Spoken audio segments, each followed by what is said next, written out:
जिसको भी कमल के फूल का चिन्ह मिलेगा उसी को बनाओ। हमने भी अपना बायोडाटा दे रखा है। तो आप तैयार हैं? प्रदेश अध्यक्ष, हाँ बिल्कुल तैयार हैं जी। कोई भी कैंडिडेट आओ कांग्रेस का 10 बजे हरा देंगे जी। भारतीय जनता पार्टी ने तो पहले डिक्लेयर कर दिया कि भाई हमारा मुख्यमंत्री, हम जो चुनाव लड़ेंगे नायब सिंह सैनी जी के नेतृत्व में, और मुख्यमंत्री नायब सिंह सैनी जी होंगे।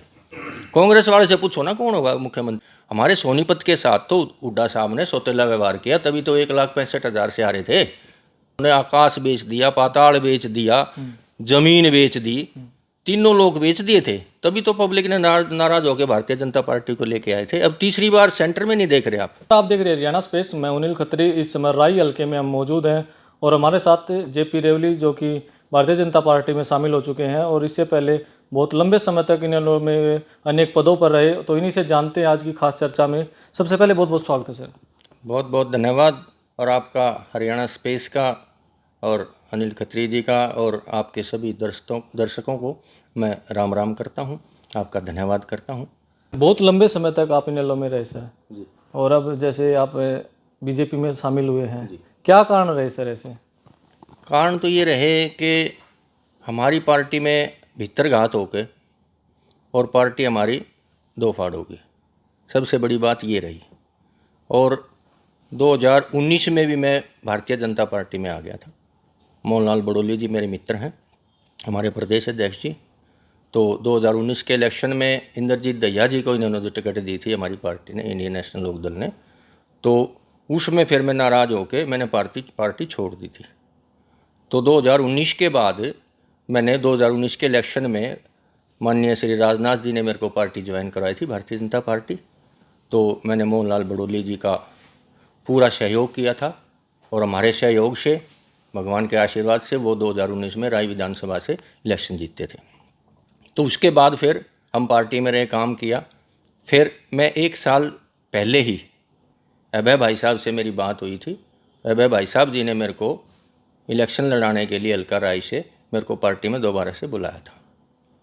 तो फिर उसके बाद वहाँ लोकसभा का चुनाव आ गया। लोकसभा के चुनाव में मैंने देखा कि भाई राष्ट्रीय पार्टी जो है भारतीय जनता पार्टी ही, जो मैं पहले भारतीय जनता पार्टी में आया था, वही पार्टी बढ़िया है। मोहनलाल बड़ोली जी हमारे मित्र हैं, तो मोहनलाल बड़ोली जी ने मेरे से संपर्क किया। तो प्रदेश अध्यक्ष जी ने कहा कि हमारा राय का प्रदेश अध्यक्ष है भारतीय जनता पार्टी का, आप यहाँ आओ राष्ट्रीय पार्टी में, आपको राजनीति करनी है, यहाँ की राजनीति करो। तो मैंने माननीय मुख्यमंत्री जी से प्रभावित होकर, क्योंकि जब से हम भी देखते हैं, आप भी देखते हो, जब से माननीय मुख्यमंत्री जी नायब सैनी जी यहाँ के मुख्यमंत्री बने हरियाणा प्रदेश के, तो जनता भारतीय जनता पार्टी की तरफ ज़्यादा आकर्षित हुई है। इनके अंदर एक पब्लिक में जाने का और लोगों से मिलने का और मिलनसार और बहुत अच्छे इतनी घोषणाएं की हैं और इतने काम इन्होंने छोटे से कार्यकाल में 2 महीने में जो किए हैं नायब सैनी जी ने, मैं इनका शुक्रिया अदा करता हूं। और मैं इनसे प्रभावित होकर, भाई प्रदेश अध्यक्ष जी से प्रभावित होकर, मैं दोबारा से भारतीय जनता पार्टी, मैंने 25 तारीख को, आप भी वहीं थे, आपके गोहाना में मैंने नायब सैनी जी ने मेरे को दोबारा से पार्टी ज्वाइन कराई है और पूरा मान सम्मान मेरे को देने का आश्वासन दिया है। और मान सम्मान की तो मैं आपको बताता हूँ, अभी 2 दिन पहले प्रदेश अध्यक्ष जी ने बोला, भाई हम तो जो है पार्टी का आदेश है, भाई मैं तो इलेक्शन नहीं लड़ता, राय हल्के से जो भी कार्यकर्ता होगा भारतीय जनता पार्टी का वो चुनाव लड़ेगा। तो मैंने भी भाई साहब से बात की, तो भाई साहब ने कहा आप भी दो अपना, टिकट तो सबकी है, पार्टी जिसको देगी आप भी। मैंने भी भारतीय जनता पार्टी में अपना जो है बायोडाटा दे दिया है, मेरा टिकट में नाम चल रहा है। तो इस एरिया की बात करें जी, यहाँ तो भूपेंद्र हुड्डा का प्रभाव मानते हैं लोग, आप कांग्रेस में भी जा सकते थे। देखो जी, कांग्रेस में विचारधारा हमारी कांग्रेस की नहीं रही कभी भी। पहले भी भारतीय जनता पार्टी ने और इंडियन नेशनल लोकदल ने इकट्ठे इलेक्शन लड़ा है। सभी हम उनके नेता और हमारे आपस में एक दूसरे से संपर्क भी हैं। और सबसे बड़ी बात यह है कि 2004 में जब सरकार जो है 5 में इसकी आई, अपनी कांग्रेस की सरकार आई थी भूपेंद्र हुड्डा जी की, तो उस टाइम हमारे यहाँ पे जैसे कंपनियाँ आई थी सोनीपत में। तो सोनीपत में जो कंपनियाँ आई थी वो भारतीय जनता पार्टी और इंडियन नेशनल लोकदल की सरकार के दौरान आई थी। तो उन कंपनियों को, जो हमारी ज़मीन यहाँ एक्वायर होने वाली थी, हमने चौधरी ओम प्रकाश चौटाला जी का बोला था, मैंने बोला था अपने गांव में कि जी बाबूजी, हमारे यहाँ जो ज़मीन एक्वायर होने लग रही है 2 से 3 लाख का, 4-5 लाख का रेट था। तो चौटाला साहब ने कहा बोली क्या करें भाई। मैं कहा जी चौधरी देवीलाल ने जो दिल्ली में जो रेट दे रखा है वो आप रेट हमारे को दे दो 23 लाख का, और एक मुश्त पैसा दे दो।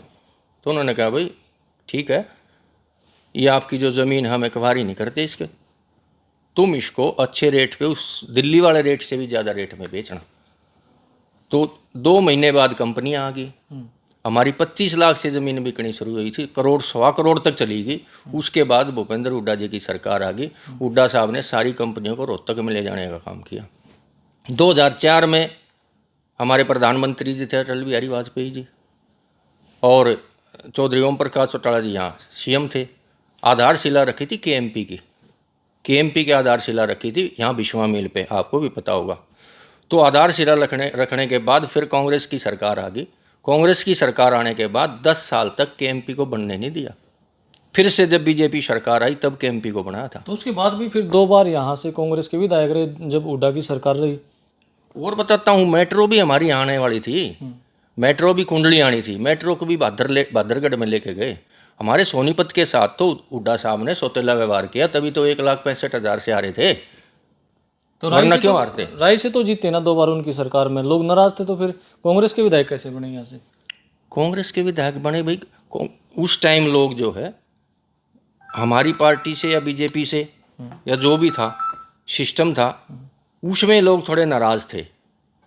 वो पब्लिक का क्या था कि जो चौटाला साहब पब्लिक में जो गए ना, तो पब्लिक में गए, काम भी किए, लेकिन लोगों ने क्या, भाई काम तो उन्होंने किए पर सरकार हम कांग्रेस की बनाओगे।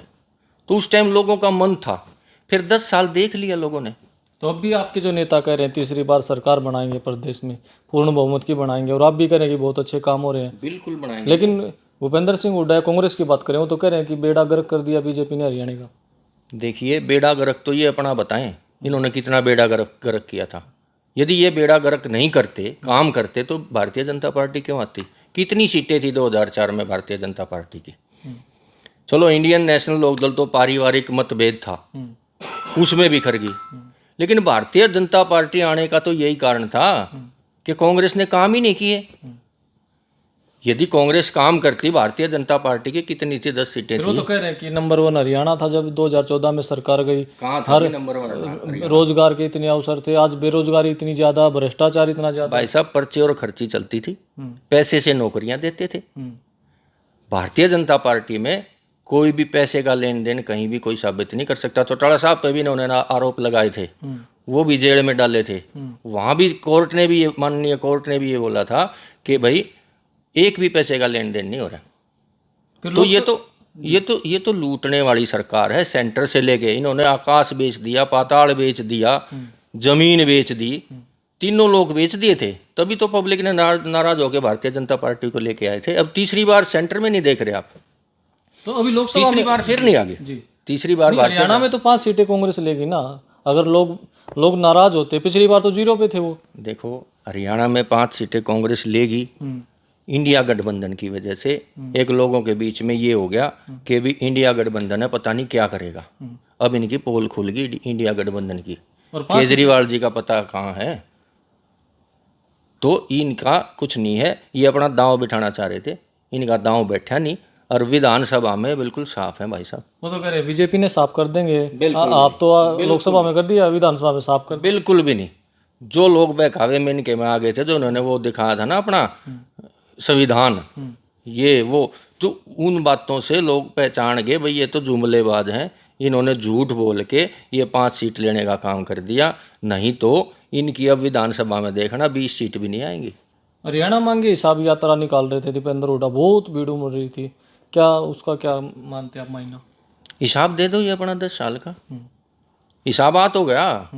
834 करोड़ के घोटाले का हिसाब आ तो गया, आ गया ना हिसाब। आपको भी पता होगा, आपने देखा होगा, हुड्डा साहब का घोटाला आ तो गया सामने। बीजेपी का कहाँ है? बता दो कोई भी घोटाला हो तो। हिसाब तो बीजेपी से ही मांग रहे हैं। बीजेपी से हिसाब मांगना, अपना तो दे दो। 2 साल का 2 महीने का हिसाब दे दो।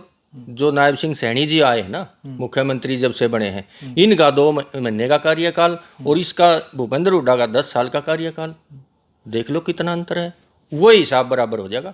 2 महीने में इतना काम कर दिया माननीय मुख्यमंत्री जी ने कि 10 साल फेल हो गए। तो कांग्रेस के जो कार्यकर्ता वो तो कह रहे दीपेंद्र हुड्डा मुख्यमंत्री बनेगा।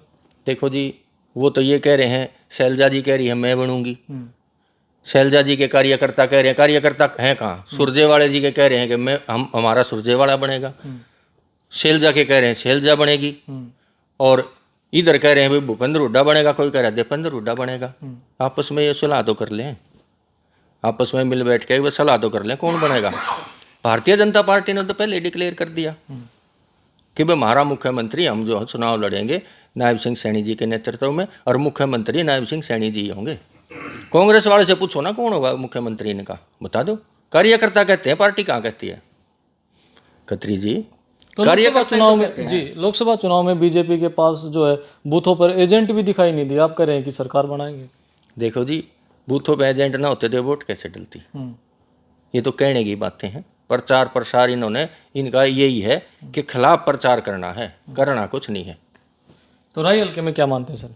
राय हल्के में 200% भारतीय जनता पार्टी की सीट होगी। जो 2019 में भाई मोहनलाल बड़ोली जी ने जो चुनाव जीता था, उसके बाद अब ये मानो कि शुरुआत होगी। हमेशा ही पहले इंडियन नेशनल लोक दल की सीट हुआ करती, बीच में 10 साल लोगों ने इनको दे दिए, इनसे लोग परेशान हो गए। अब दोबारा से राय हल्के में भारतीय जनता पार्टी की सरकार होगी जी। भारतीय जनता पार्टी का जो भी प्रत्याशी आएगा, हम भी हैं, हमने भी नॉमिनेशन जो है ना भरेंगे। जो सरकार का यही है कि भाई जिसको भी कमल के फूल का चिन्ह मिलेगा उसी को बनाओ। हमने भी अपना बायोडाटा दे रखा है। तो आप तैयार प्रदेश अध्यक्ष, हाँ बिल्कुल तैयार हैं जी।